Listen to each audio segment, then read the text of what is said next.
Denis Johnson won the National Poetry Series Award for The Incognito Lounge, the National Book Award for his novel Tree of Smoke, and is a recipient of many grants and fellowships, including a Whiting, a Guggenheim, and a Lannan. In addition to being a poet, a short story writer, a novelist, he's an essayist, and he's a reporter, and he's even what I would call a war reporter, reporting from Africa, reporting from Iraq. He's also a playwright whose plays actually get produced, and that's a major achievement for a playwright.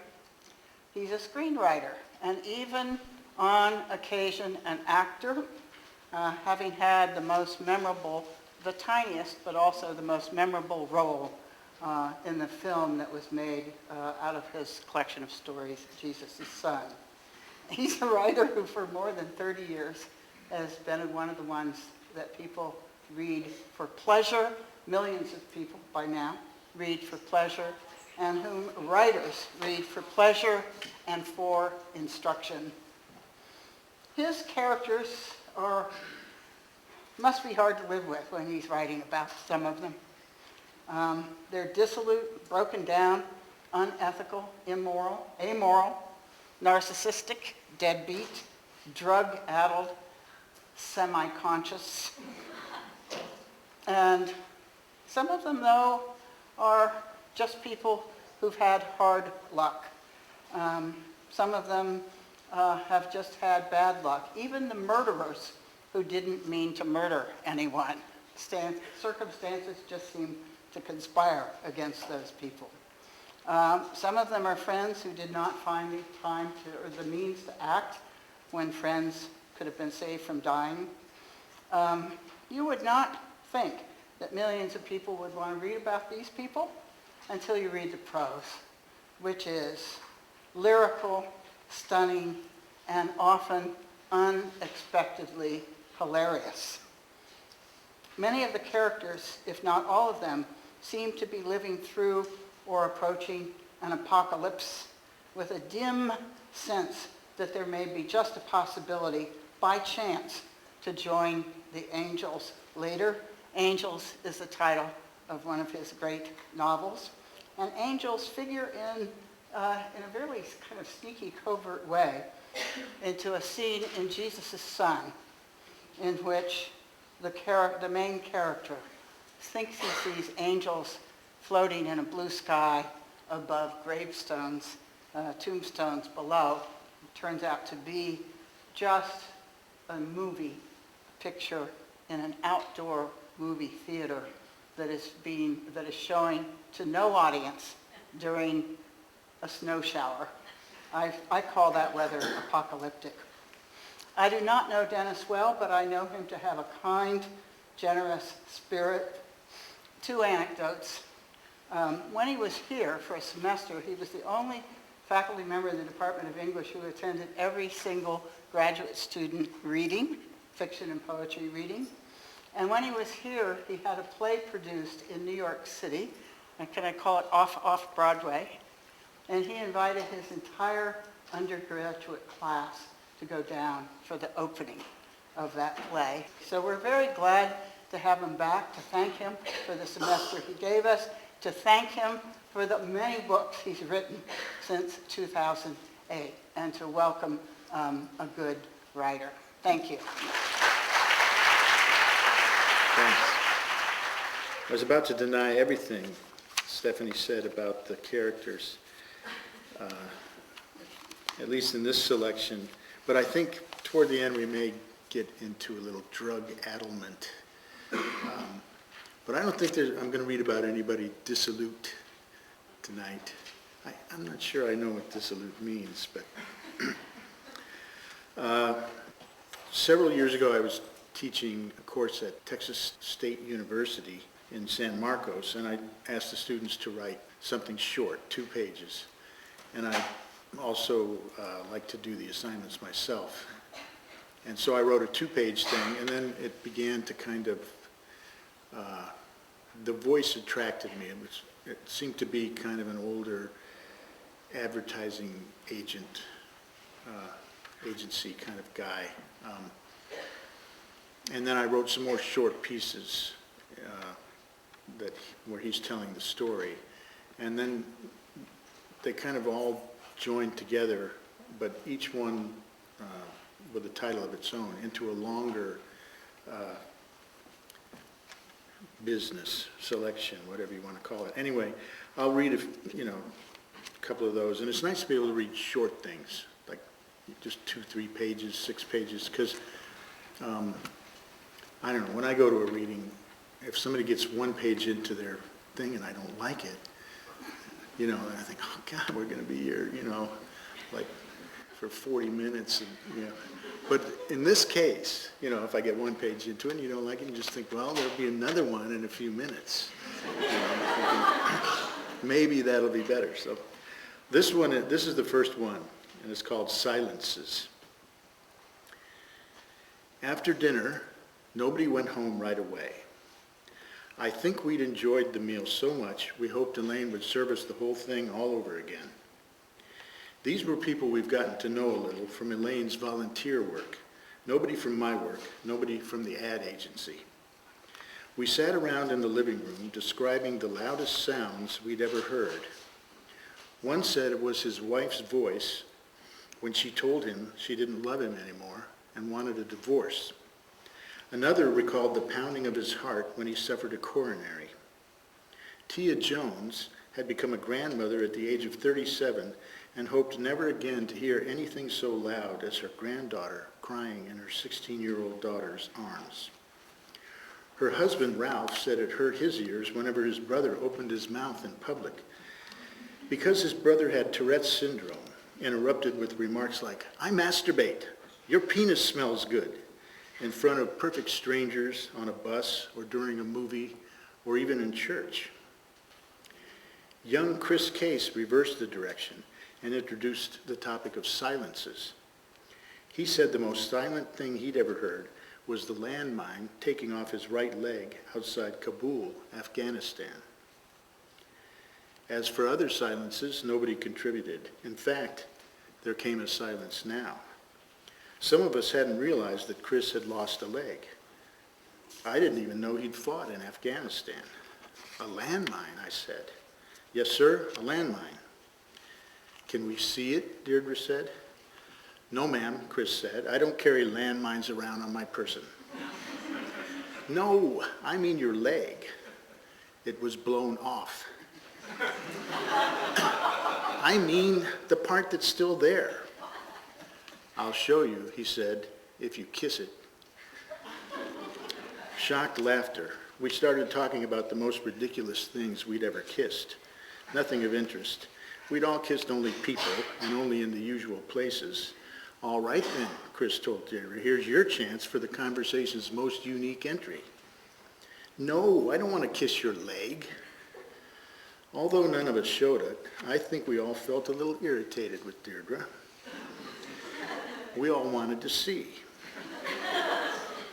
Morton Sands was there too that night, and for the most part, he'd managed to keep quiet. Now he said, Jesus Christ, Deirdre. Oh, well, okay, she said.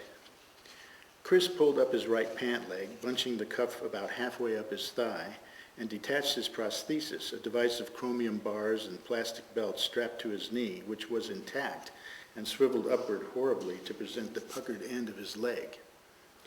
Deirdre got down on her bare knees before him, and he hitched forward in his seat, the couch, Ralph Jones was sitting beside him, to move the scarred stump within 2 inches of Deirdre's face.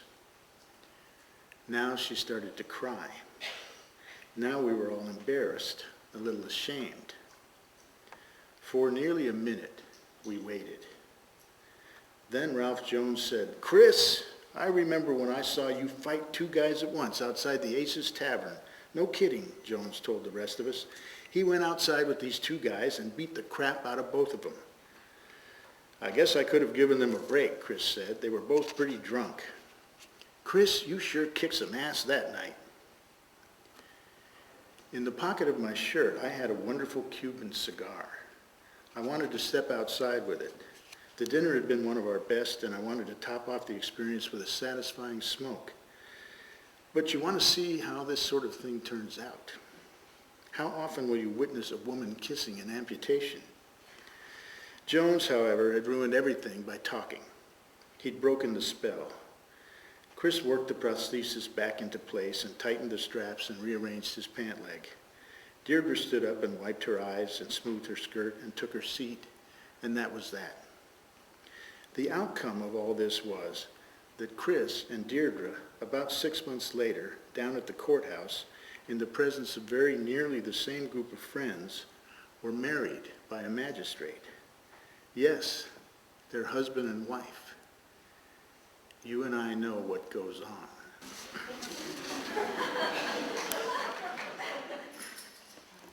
This one is called Farewell. Elaine got a wall phone for the kitchen, a sleek blue one that wears its receiver like a hat with a caller ID readout on its face just below the keypad. While I eyeballed this instrument, having just come in from my visit with the chiropractor, a brisk, modest tone began, and the tiny screen showed 10 digits I didn't recognize. My inclination was to scorn it, like any other unknown. But this was the first call, the inaugural message. As soon as I touched the receiver, I wondered if I'd regret this, if I was holding a mistake in my hand, if I was pulling this mistake to my head and saying hello to it. The caller was my first wife, Virginia, or Ginny, as I'd always called her. We'd been married long ago in our early 20s and put a stop to it after 3 crazy years. Since then, we hadn't spoken. We'd had no reason to. But now we had one.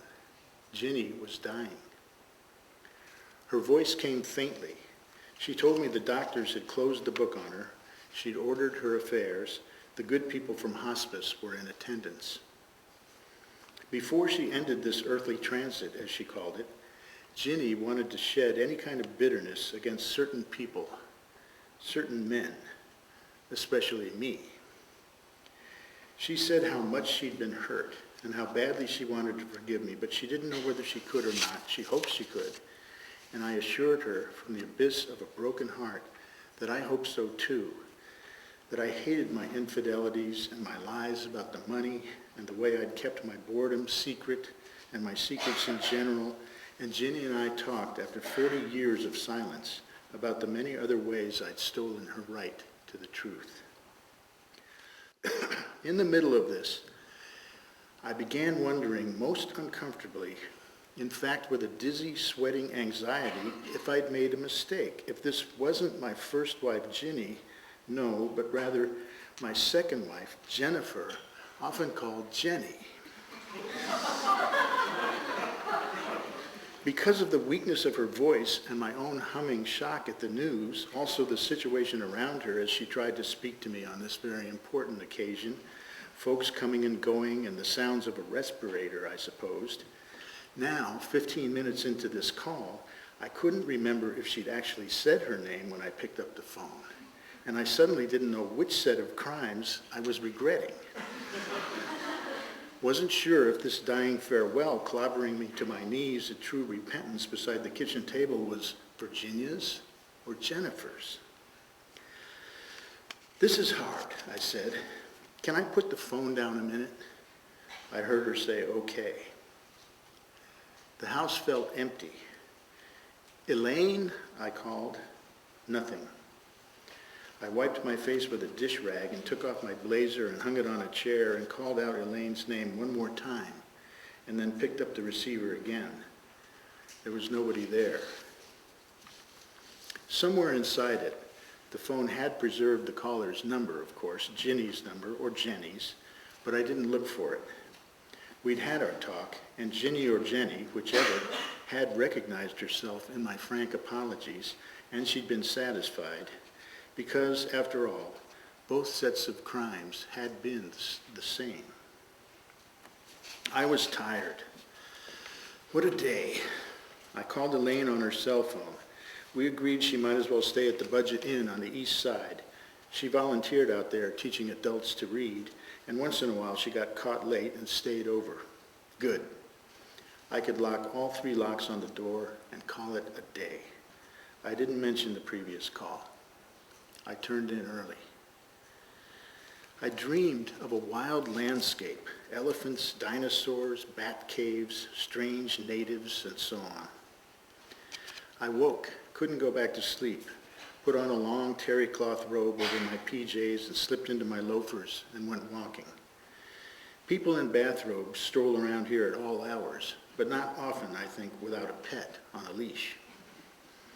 Ours is a good neighborhood, a Catholic church and a Mormon one, and a posh townhouse development with much open green space, and on our side of the street, some pretty nice smaller homes. I wonder if you're like me, if you collect and squirrel away in your soul certain odd moments when the mystery winks at you.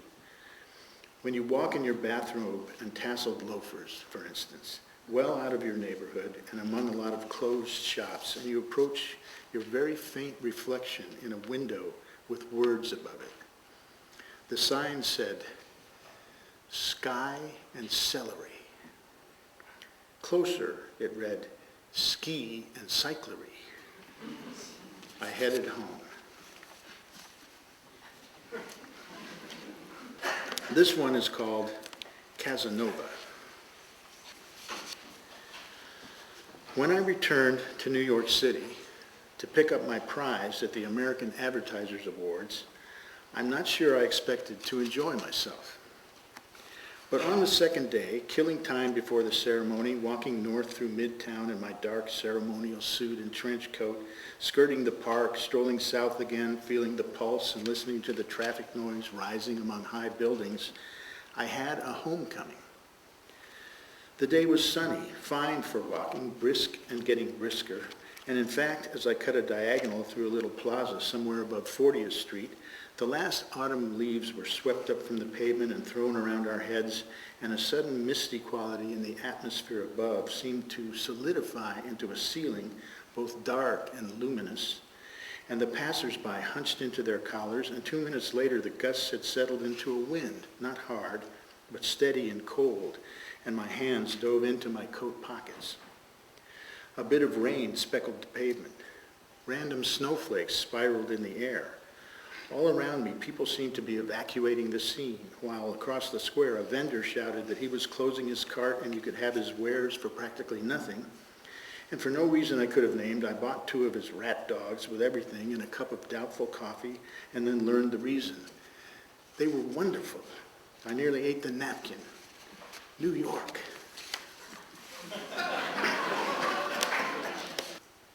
Once I lived here, went to Columbia University, studying history first, then broadcast journalism.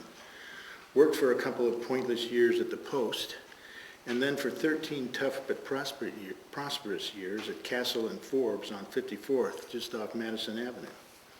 And then took my insomnia, my afternoon headaches, my doubts, and my antacid tablets to San Diego and lost them in the Pacific Ocean. New York and I didn't quite fit. I knew it the whole time. Some of my Columbia classmates came from faraway places like Iowa and Nevada, as I had come a shorter way from New Hampshire. And after graduation, they'd been absorbed into Manhattan and had lived here ever since. I didn't last. I always say, it was never my town. Today it was all mine. Today I was its proprietor. With my overcoat wide open and the wind in my hair, I walked around and for an hour or so presided over the bits of litter in the air, so much less than 30 years ago, and the citizens bent against the weather, and the light inside the restaurants, and the people at small tables looking at each other's faces and talking. The white flakes began to stick. By the time I entered Trump Tower, I'd had a long, hard, wet walk. I repaired myself in the restroom and found the right floor.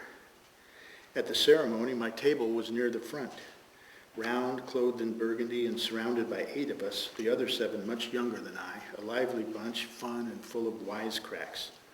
And they seemed impressed to be sitting with me and made sure I sat where I could see. All that was the good part. Halfway through dessert, a nerve in my back began to act up, and by the time I heard my name and started toward the podium, My right shoulder blade felt as if it were pressed against a hissing old New York steam heat radiator. At the head of the vast room, I held the medallion in my hand.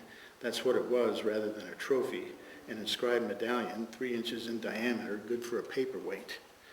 And thanked a list of names I'd memorized, omitted any other remarks, and got back to my table just as another pain seized me, this one in the region of my bowels.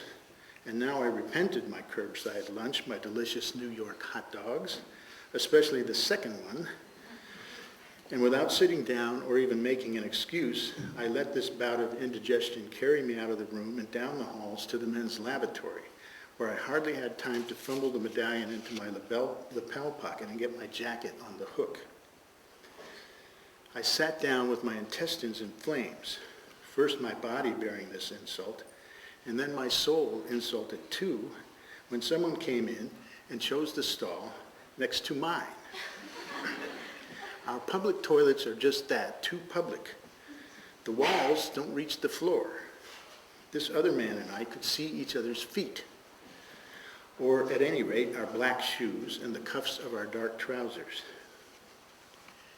After a minute, his hand laid on the floor between us, there at the border between his space and mine, a square of toilet paper with an obscene proposition written on it, in words large and plain enough that I could read them whether I wanted to or not. In pain, I laughed, not out loud. I heard a small sigh from the next stall. By hunching down into my own embrace and staring hard at my feet, I tried to make myself go away. I didn't acknowledge his overture, and he didn't leave. He must have taken it that I had him under consideration. As long as I stayed, he had reason to hope. And I couldn't leave yet. My bowels churned and smoldered. Renegade signals from my spinal nerve hammered my shoulder and the full length of my right arm down to the marrow. The award ceremony seemed to have ended. The men's room came to life. The door whooshing open, the run of voices coming in, throats and faucets and footfalls, the spin of the paper towel dispenser. Somewhere in here, a hand descended to the note on the floor. Fingers touched it, raised it away. Soon after that, the man, the toilet Casanova, was no longer beside me. I stayed as I was, for how long I couldn't say. There were echoes, silence, the urinals flushing themselves. I raised myself upright, pulled my clothing together, made my way to the sinks. One other man remained in the place. He stood at the sink beside mine as our faucets ran. I washed my hands. He washed his hands. He was tall, with a distinctive head, wispy, colorless hair like a baby's, and a skeletal face with thick red lips. I'd have known him anywhere. Carl Zane! He smiled in a small way. Wrong. I'm Marshall Zane. I'm Carl's son. Sure, of course, he would have aged too. This encounter had me going in circles. I'd finished washing my hands, and now I started washing them again. I forgot to introduce myself. You look just like your dad, I said, only 25 years ago. Are you here for the awards night? He nodded. I'm with the Sextant Group. You followed in his footsteps. I did. I even worked for Castle and Forbes for a couple of years. How do you like that? And how's Carl doing? Is he here tonight? He passed away 3 years ago. Went to sleep one night and never woke up. Oh no. I had a moment, I have them sometimes, when the surroundings seemed bereft of any facts and not even the smallest physical gesture felt possible. After the spell had passed, I said, I'm sorry to hear that. He was a nice guy. At least it was painless, said the son of Carl Zane, and as far as anyone knows, he went to bed happy that night. We were talking to each other's reflections in the broad mirror. I made sure I didn't look elsewhere, at his trousers, his shoes. But for this occasion, we men, every one of us, had dressed in dark trousers and black shoes. "Well, enjoy your evening," the young man said. I thanked him and said good night, and as he tossed a wadded paper towel at the receptacle and disappeared out the door, I'm afraid I added, "Tell your father I said hello."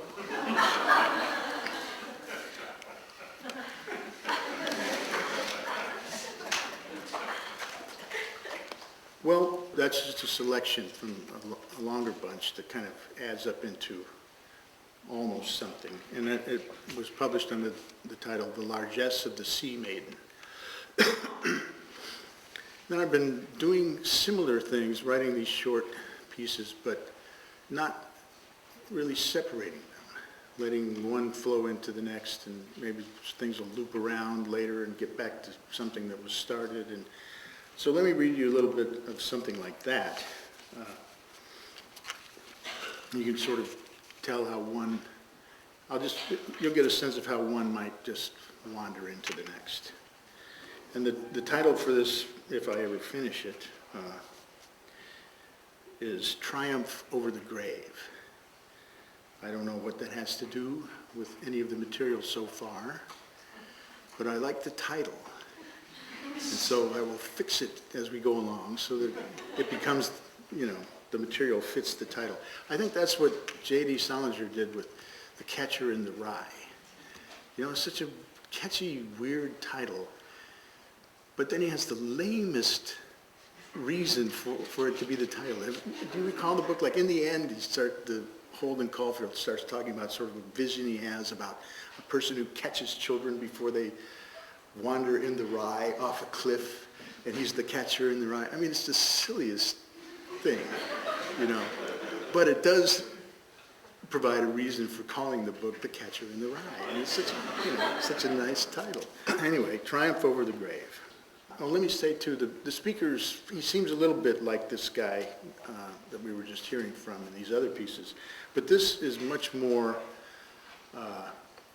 plainly me. It's sort of semi-autobiographical or pseudo-fictional memoirish or semi-fictional memoir. It's kind of, say between 60 and 62% me.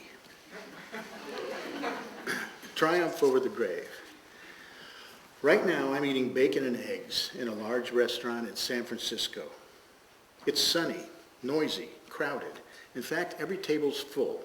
And so I'm sitting at the bar that runs the room's entire length, maybe 40 feet, and I'm facing the mirror so that the restaurant behind me lies spread out before me, and I'm free to stare at everyone with impunity from behind my back, so to speak, while little yelps and laughs from their chopped-up conversation sort of rain down around me. I notice a woman behind me, her reflection, sharing breakfast at a table with her friends, and there's something very familiar about her. Okay, I've realized, after staring at her a bit, quite without her knowledge, that her face looks very much like the face of a friend of mine who lives in Boston, Nan, Robert's wife. I don't mean it's Nan. Nan in Boston is a brunette, whereas this one's a blonde and somewhat younger.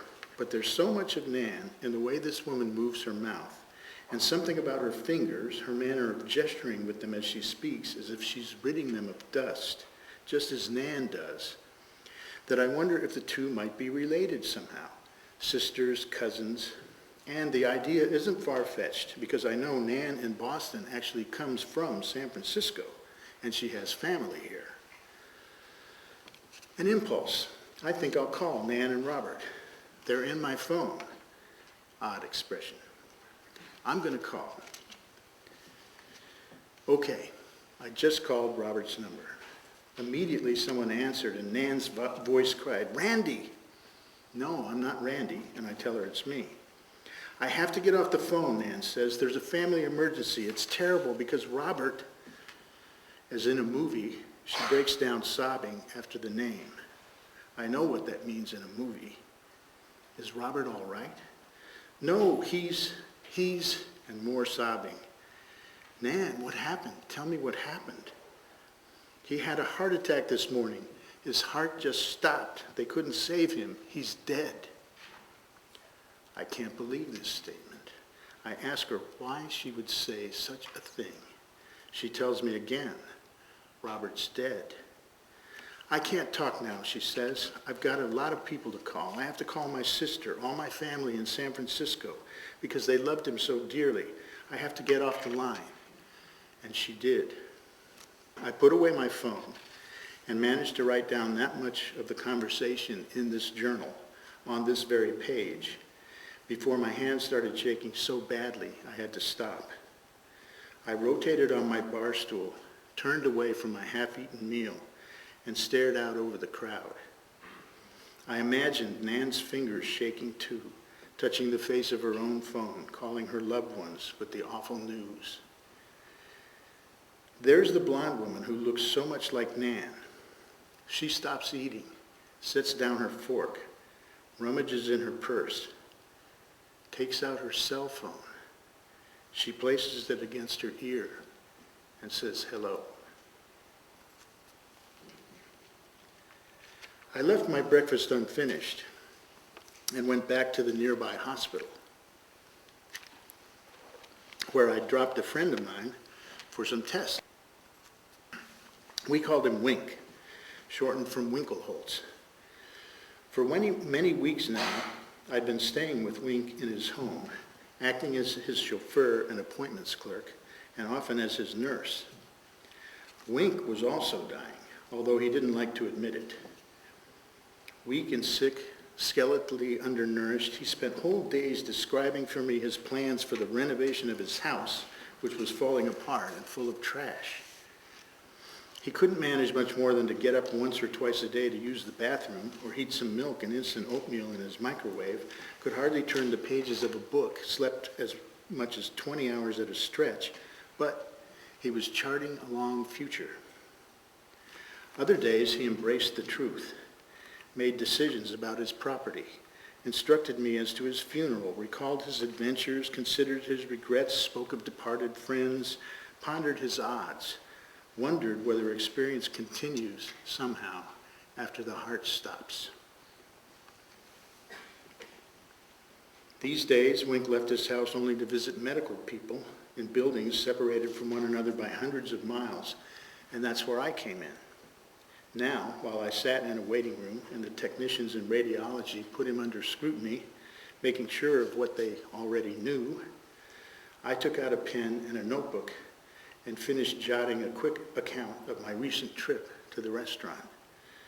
I've reproduced it verbatim in the first few paragraphs above.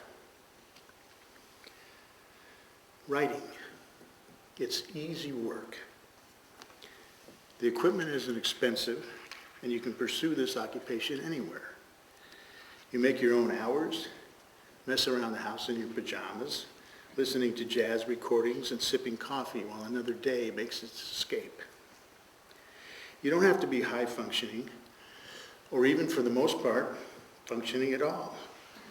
If I could drink liquor without being drunk all the time, I'd certainly drink enough to be drunk half the time, and production wouldn't suffer. Bouts of poverty come along, anxiety, shocking debt, but nothing lasts forever. I've gone from rags to riches and back again, and more than once. Whatever happens to you, you put it on a page, work it into a shape, cast it in a light. It's not much different, really, from filming a parade of clouds across the sky and calling it a movie, although it has to be admitted that the clouds can descend, take you up, carry you to all kinds of places, some of them terrible, and you don't get back where you came from for years and years. Some of my peers believe I'm famous. Most of my peers have never heard of me. But it's nice to think you have a skill, you can produce an effect. I once entertained some children with a ghost story, and one of them fainted.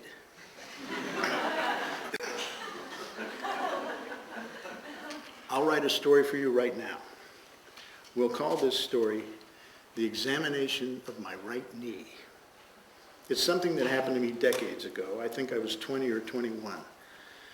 Since shortly after my 15th birthday, my right knee had been tricky, locking into place sometimes when I bent my leg and staying that way until I found just the combination of position and movement that would set the joint free again. For years I'd tried ignoring the problem, but it had only gotten worse, and so I reported it to the experts at the university hospital. An x-ray indicated torn cartilage. The head of orthopedics himself was going to have a look, and I waited in a hallway outside his door in a green robe and paper slippers. This, incidentally, this was a classroom assignment, this little bit that I've begun now. I asked the students to write a short, true anecdote. This is all true, this business about the examination of my right knee. The part about the phone call and all that, that's not true. But this is 100% true, what I'm reading you now. So if you haven't lost track, well, I'll catch you up. The speaker, who is actually me, I had a trick knee and I was going to the university. This was the University of Iowa. I had an x-ray. They said the cartilage was torn and I would look at the specialist would look at it. The head of orthopedics himself was going to have a look, and I waited in a hallway outside his door in a green robe and paper slippers. Not much went on in this hallway. In fact, almost nothing. Now and then, a medical person in green or white padded by. After a while, about 50 feet along the corridor, a middle-aged man in a dark business suit started talking into a wall-mounted payphone. For most of the conversation, his back was turned to me, but at one point he pivoted with a certain frustrated energy, and a few of his words reached my ears. I was never an animal lover. At that moment, the door I was waiting for opened, and an orderly in white asked me to come in. I followed this orderly, not into a tiny examination room, but instead onto a brilliantly lit stage in an auditorium filled with quite a large audience. Hundreds of people, medical students as best I could make out against the glare illuminating me. This is true. Nobody had warned me I'd be exhibited. In the center of the stage, under blinding lamps of the kind portrait photographers use, the orderly helped me onto a gurney and posed me on my back like a pinup girl. And the knee raised, the robe parted, my bare leg displayed. In those days, I took recreational drugs at every opportunity. And an hour or so earlier, as a way of preparing for this experience, or maybe just by coincidence, I'd ingested a lot of LSD, which had the effect of focusing my awareness more acutely on the pain in the knee, at the same time unmasking pain in itself as cosmically funny, as well as revealing the overwhelming, eternal vitality of the universe, especially of the dark surrounding audience who breathed and sighed in unison like one huge creature.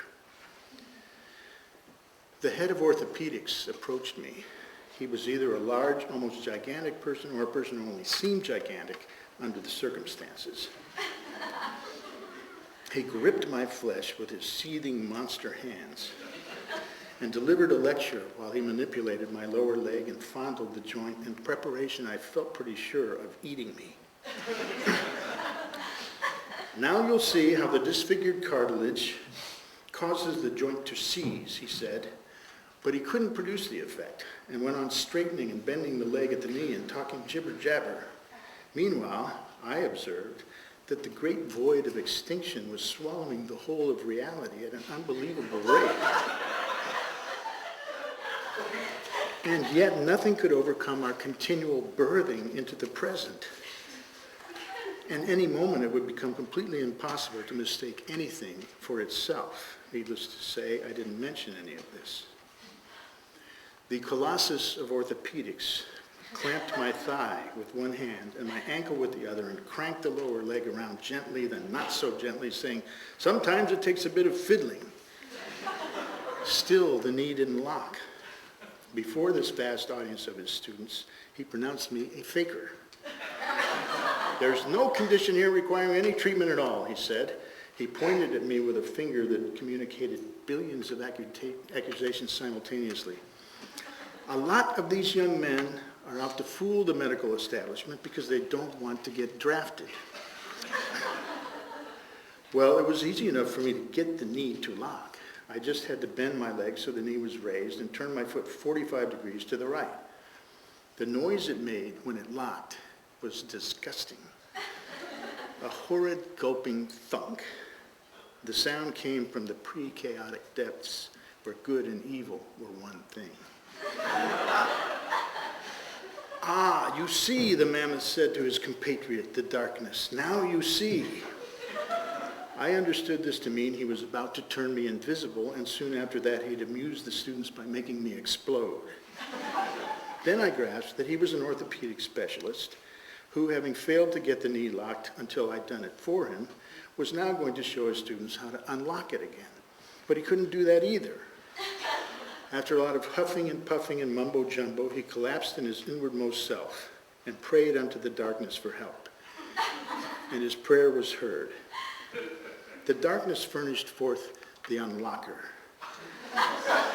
who seemed a loving emanation, then a mysterious becoming, then a glorious actuality, and at last a sort of porky med student who jumped on my knee ass first, as you do if you wanted to shut a bulging suitcase. Again the great sound, the gulp of God, and my bones were restored, and with an infinitude of applause too loud for human ears, creation burst its beginnings. The hero took my hand, and having been exhibited before the all, having been lain out and locked and unlocked, at his touch I was able to rise and walk. In the quiet hallway I sat down alone. The man who'd been talking on the payphone was still there, still talking, as if nothing had ever happened. I strained to hear his magical words. For what it's worth, I'll repeat them here. He said, "Your dog, your dog, your dog. You were a fool to leave your dog with me." Thank you.